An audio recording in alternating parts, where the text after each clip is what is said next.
বান্দার জন্য আল্লাহ বলছেন যে খেজুর আমি তোমাদেরকে দিলাম, এই খেজুর বৃক্ষ যার ফল আবরণ মুক্ত। আর সব গাছের পাতা ঝরে যায়, খেজুর গাছের পাতা ঝরে? সুবহানাল্লাহ বিহামদি, খেজুর গাছের পাতা ঝরে না।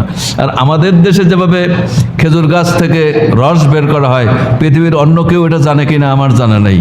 আমাদের দেশে যে অভিনব কায়দায় রস বের করে আমরা খাই, কিন্তু খাইলাম তো চিন্তা ভাবনা করলাম না কিয়ামতের দিন যদি একটা খেজুর গাছ বলে আল্লাহ আমার কপালটা কেটে কেটে প্রতিদিন আমার রক্তগুলো বের করে নিয়েছিল, আমার রসগুলো বের করে নিয়েছিল, তোমার এই বান্দা আমার এই খেজুরের রস খায়, আমার কোনো আপত্তি ছিল না, কিন্তু ফজরের নামাজ পড়ে নাই, আল্লাহ এই বান্দা যেন তোমার জান্নাতে যেতে না পারে। এরকম একটা কেস দায়ের করতে পারে কি পারে না?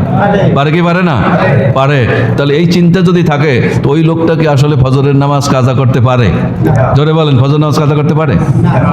এরপর আল্লাহ রাব্বুল আলামিন তার কাছে যদি গরুর বাচ্চাটা, এই বাছুরটা আছে, সে যদি বলে রব্বুল আলামিন আমার মায়ের দুধ আমি খাবো, এটাই ছিল তোমার প্রকৃত নিয়ম, কিন্তু আল্লাহর বান্দারা আমাকে বেঁধে রেখে, খুঁটির সাথে বেঁধে রেখে তারপর দুধ দহন করে তারা নিয়ে গিয়েছিল, আমি আমার মায়ের দুধ খেতে পারিনি। রব্বুল আলামিন দুধ খেয়েছে, আমার কোনো আপত্তি তাতে ছিল না, কিন্তু ওরা খেয়ে নামাজ পড়ে নাই, ওদেরকে জান্নাতে দিতে পারবো না।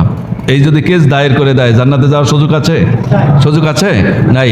কিন্তু আল্লাহ রব্বুল আলামিন বলছেন যে দেখো এই জন্য তোমরা নিয়ে চিন্তা যদি করো তাহলে আমি রব্বুল আলামিন কিভাবে তোমাদেরকে খাওয়ালাম, এই দুধ আমি রব্বুল আলামিন কিভাবে বানালাম। এই গরু তিসি খায়, বসি খায়, খড় খায়, কুটা খায়, পানি খায়, এরপর একদিক থেকে যে গোবরগুলি বেরিয়ে যায় সেগুলির থেকে আবার তোমরা ফার্টিলাইজার তৈরি করো, আবার তোমরা সার বানাও, আর একদিকে প্রস্রাব চলে যায় তার আবার রং একরকম, আর এই যে পায়খানা করে এই মলের আবার রং একরকম, আর দুধের এর ভিতর থেকে আমি রব্বুল আলামিন তোমাদের জন্য স্বচ্ছ ধবধবে সাদা দুধ বের করে আনি।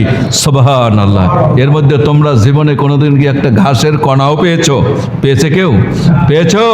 কিন্তু আল্লাহ রব্বুল আলামিন বলছে দেখো এগুলি আমি রব্বুল আলামিন এগুলি রিফাইন্ড করে তোমাদের জন্য স্বচ্ছ সাদা দুধ দিলাম, আর তোমরা খেয়ে আমার নাফরমানি করবে, আমি রব্বুল আলামিন আমার বন্ধুর নাফরমানি করবে, আর কোরআনের বিরুদ্ধে স্লোগান করবে, কোরআন প্রতিষ্ঠিত হতে না পারে, কোরআনওয়ালাদেরকে জেল জুলুম দিবে, এই জন্য আমি রব্বুল আলামিন এই স্বচ্ছ গরুর দুধ তোমাদেরকে বানিয়ে দেই নাই। ঠিক কিনা জোরে বলেন?